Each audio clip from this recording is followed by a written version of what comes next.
بسم اللہ الرحمن الرحیم اللہم صلی علی سیدنا مولانا محمد بارک وسلم صلاۃ و سلام علیک یا رسول اللہ صلی اللہ تعالی علیہ وآلہ وسلم۔ تفسیر کے سلسلے میں سورہ بقرہ کی آیت نمبر 110 109 میں یہ کہا گیا تھا کہ کفار تم کو بہکاتے ہیں تو ان کے بہکاوے میں مت آؤ، ان سے درگزر کرو، اور اللہ ہر چیز پر قادر ہے۔ انتظار کرو اس دن کا جس دن تم کو اللہ غلبہ عطا فرمائے گا۔ اب آیت نمبر 110 میں اللہ تعالیٰ فرما رہا ہے کہ ان کی باتوں کا برا مت مانو۔ وَأَقِيمُوا الصَّلَاةَ وَآتُوا الزَّكَاةَ، نماز قائم کرو اور زکوٰۃ ادا کرو۔ ہے نا کہ وہ تم کو بہکانا چاہتے ہیں تو ان کو زبانی جواب مت دو، اپنے عمل سے اس طرح سے جواب دو کہ تم زیادہ نماز پڑھو، زیادہ زکوٰۃ ادا کرو، ہے نا۔ تو نماز قائم کرو، یا تو اس سے مراد فرض نمازیں، واجب نمازیں کہ انہی کے قائم کرنے کا حکم ہے۔ قائم کرنے کا مطلب یہ کہ ان کو ہمیشہ پڑھا کرو، یا یہ کہ جو درست طریقہ ہے پڑھنے کا اس طریقے سے پڑھا کرو۔ تو جو بھی معنی مراد ہے اللہ فرما رہا ہے نماز قائم کرو۔ وہ تم کو روکنا چاہتے ہیں تمہارے راستے سے، تو تم اس راستے پہ اور مضبوطی سے قائم ہو جاؤ۔ یہ عملی جواب ہے، الجھنے کی ضرورت نہیں۔ وآتوا الزکاۃ، اور زکوٰۃ ادا کرو۔ بھئی خلاصہ یہ کہ نیکی کرو۔ اب نیکی میں سب سے اہم نماز ہے جو جسم کے ساتھ عبادت کی جاتی ہے۔ تو جسمانی عبادت، بدنی عبادت میں سب سے اہم عبادت کیا ہے؟ نماز ہے، تو اس کا ذکر فرما دیا۔ ایک مالی عبادت کہ جو تم کماتے ہو اس کمائی میں سے اللہ کی راہ میں خرچ کرو۔ تو مالی عبادت میں سب سے اہم کیا ہے؟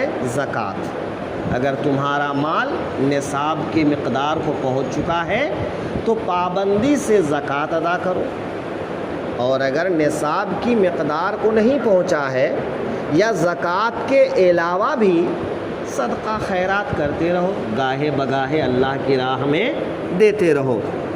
تو اس سے کیا فائدہ ہوگا کہ جسمانی عبادت سے تم اللہ کے نزدیک ہو جاؤ گے، اور مالی عبادت سے دنیا کی محبت تمہارے دل سے کم ہو جائے گی، اور جس کے دل سے دنیا کی محبت کم ہو جاتی ہے تو وہ آخرت کی زیادہ فکر کرتا ہے۔ تو آخرت کی زیادہ فکر کرو۔ وَمَا تُقَدِّمُوا لِأَنفُسِكُم مِّنْ خَيْرٍ تَجِدُوهُ عِندَ اللَّهِ۔ اللہ تعالیٰ کیا فرماتا ہے؟ اور اپنی جانوں کے لیے جو بھلائی آگے بھیجو گے اسے اللہ کے یہاں پاؤ گے۔ دنیا محنت کی جگہ ہے، اور آخرت قبر اس کا پھل پانے کی جگہ ہے۔ تو دنیا میں جو تم محنت کر رہے ہو تو یہ تمنا مت کرو کہ دنیا میں تم کو اس کا کوئی بدلہ دے گا۔ کوئی بدلہ دے نہ دے، کبھی ظاہری طور پر تم پر کوئی مصیبت آ جائے، پریشانی آ جائے تو اس سے نہ گھبراؤ کہ نماز بھی پڑھتا ہوں، روزہ بھی رکھتا ہوں، زکوٰۃ بھی دیتا ہوں، پھر بھی مصیبت آ جاتی ہے۔ ایسا مت سوچو، یہ دنیا ہے، دنیا تو آزمائش کی جگہ ہے، تو اگر یہاں آزمائش آ جاتی ہے تو اس آزمائش کو اپنی عبادتوں سے مت جوڑو کہ ایک آدمی ہے نماز نہیں پڑھتا، روزہ نہیں رکھتا، زکوٰۃ نہیں دیتا، دینداری نہیں کرتا، مگر وہ اچھا کما رہا ہے، اچھا کھا رہا ہے، ترقی کر رہا ہے۔ ایک آدمی نماز پڑھ رہا ہے، روزہ رکھ رہا ہے، زکوٰۃ دے رہا ہے، سب کچھ کر رہا ہے، لیکن بیچارہ غربت کا مارا ہے، پریشان حال ہے، کبھی بیماریاں ہیں، کبھی اور چیزیں، کبھی اور چیزیں، تو آدمی کے ذہن میں کیا آتا ہے کہ میں اللہ کو اتنا یاد کرتا ہوں پھر بھی پریشان ہوں۔ تو اللہ تعالیٰ فرما رہا ہے اپنی پریشانیوں کو ان عبادتوں سے مت جوڑو، ان عبادتوں کا بدلہ دنیا میں کیا مانگتے ہو؟ دنیا کا بدلہ تو تھوڑا ہے، اس کا بدلہ تو تم کو آخرت میں ملے گا۔ تم جو کچھ کر رہے ہو اللہ کے یہاں وہ ذرہ ذرہ، قطرہ قطرہ، پائی پائی کا حساب ہو رہا ہے۔ یہ مت سوچو کہ میرا کیا دھرا بیکار ہو گیا، مجھے تو اس کا کچھ پھل ہی نہیں مل رہا ہے۔ پھل کا وقت تو وہاں ہے، ہاں اگر فضل کے طور پہ، بونس کے طور پہ کچھ مل جاتا ہے تو اس پر شکریہ ادا کرو۔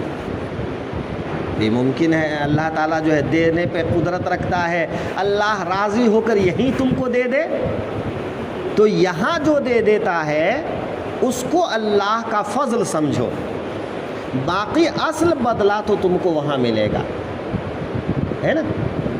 تو اللہ تعالیٰ نے جو اس آیت میں تعلیم دیا ہے وہ کتنا بہترین اور پاکیزہ تعلیم ہے کہ ایک انسان اگر اس کے مطلب پہ غور کر لے تو وہ کبھی پریشان نہیں ہوگا کہ بھئی دنیا کی پریشانی تو آتی جاتی ہے، یہ ہوتا رہتا ہے، لیکن تم کو تمہاری عبادتوں کا بدلہ تو آخرت میں ملے گا۔ جو تم اپنے اگلے وقت کے لیے بھیجو گے اس کا پھل تم کو اللہ کے یہاں ملے گا۔ ایسا مت سوچنا کہ تمہارا کیا دھرا بیکار چلا گیا یا کوئی اس کا حساب نہیں رکھ رہا ہے، اللہ حساب رکھ رہا ہے، اچھے کا بھی برا کا بھی۔ اچھا، دوسری بات، کسی چیز کو بڑی یا چھوٹی مت سمجھو، یہ نہ سوچو کہ یہ چھوٹی چھوٹی نیکیاں ہیں اس میں کیا ہوگا، نہیں، اللہ چھوٹی نیکیوں کو پہاڑ کے برابر بدل کے دے سکتا ہے۔ حدیث پاک میں ہے کہ چھوٹے چھوٹے عمل کا بدلہ اللہ تعالیٰ کیا کرے گا؟ پہاڑ کے برابر کر کے دے گا۔ تو چھوٹے چھوٹے عمل کا بدلہ اگر اللہ تعالیٰ پہاڑ کے برابر بنا کے دیتا ہے تو بڑے بڑے عمل کا تو اور بڑا اجر عطا فرمائے گا۔ تو اللہ تعالیٰ کے لیے کوئی چھوٹا کوئی بڑا نہیں، تو چھوٹا سمجھ کے کسی کو چھوڑ مت دو اور بڑا سمجھ کے کسی کو اتنا بڑا کام مجھ سے ہو جائے گا، میں ایک چھوٹا سا کمزور سا انسان، مجھ سے یہ کام ہوگا، نہیں ہوگا، چھوڑو مت، ہے نا؟ ما لا یوجد کلہ لا یترک کلہ، کہ جو چیز پوری حاصل نہیں کی جا سکتی ہے وہ پوری چھوڑی بھی نہیں جا سکتی ہے۔ تو تم سے جتنا بن پڑے اتنا کرو، تم سے جتنا بن پڑے اتنا کرو، باقی اللہ کیا چھوڑ دو۔ وما تقدموا لانفسکم من خیر تجدوہ عند اللہ، اپنی جانوں کے لیے جو بھلائی آگے بھیجو گے اسے اللہ کے ہاں پاؤ گے۔ ان اللہ بما تعملون بصیر، بے شک اللہ تمہارے کام دیکھ رہا ہے، تم جو کچھ کر رہے ہو اللہ دیکھ رہا ہے۔ حدیث پاک میں ہے کہ ایک دفعہ حضرت عمر رضی اللہ عنہ جنت البقیع مدینۃ المنورہ کے قبرستان میں گئے اور مردوں کو قبروں کی طرف مخاطب ہو کر آپ نے فرمایا کہ اے قبر والو، سنو تمہارے بعد تمہاری بیویوں نے دوسری شادیاں کر لی، تمہارے گھروں پر اوروں نے اپنا گھر بسا لیا، تمہارے مال بال بچوں نے مل کر بانٹ لیا۔ حضرت عمر نے جب یہ کہا تو غیب سے آواز آئی، اے عمر، آپ نے تو دنیا کی چیزوں کے بارے میں بتا دیا، اب ہماری بات سن لیجئے کہ ہم نے جو نیکیاں کی تھیں ان کا اجر ہم کو مل گیا۔ اللہ نے جن نیکیوں پر جو وعدہ کیا تھا، ہم نے جو ان نیکیوں کو کیا تو ہم کو اس کا اجر مل گیا۔ تو ہم نے تو اللہ کے لیے جو بھیجا تھا آگے وہ پا لیا، ہاں جو ہم پیچھے چھوڑ آئے اس کے لیے افسوس ہے کہ وہ ہم نے کیوں چھوڑ دیا تھا، وہ بھی خرچ کر دیا ہوتا اللہ کی راہ میں تو اور مل گیا ہوتا۔ تو اس حدیث پاک سے معلوم ہوتا ہے کہ کوئی عمل بیکار نہیں جاتا، عمل کا بدلہ ملتا ہے، دنیا میں مل جائے تو اللہ کا کرم سمجھو، نہیں تو آخرت میں تو اس کا بدلہ ضرور ملے گا، اچھائی کا بھی برائی کا بھی۔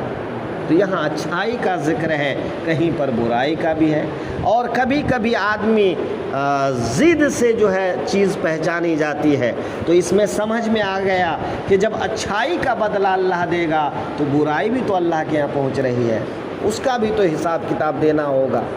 تو اس سے جو ہے جہاں انسان کو عبادت کا شوق ملتا ہے وہیں پر انسان کو نافرمانی کا ڈر بھی ہونا چاہیے کہ فرما برداری کرو گے تو یہ اجر ملے گا اور نافرمانی کرو گے تو وہ عذاب ملے گا۔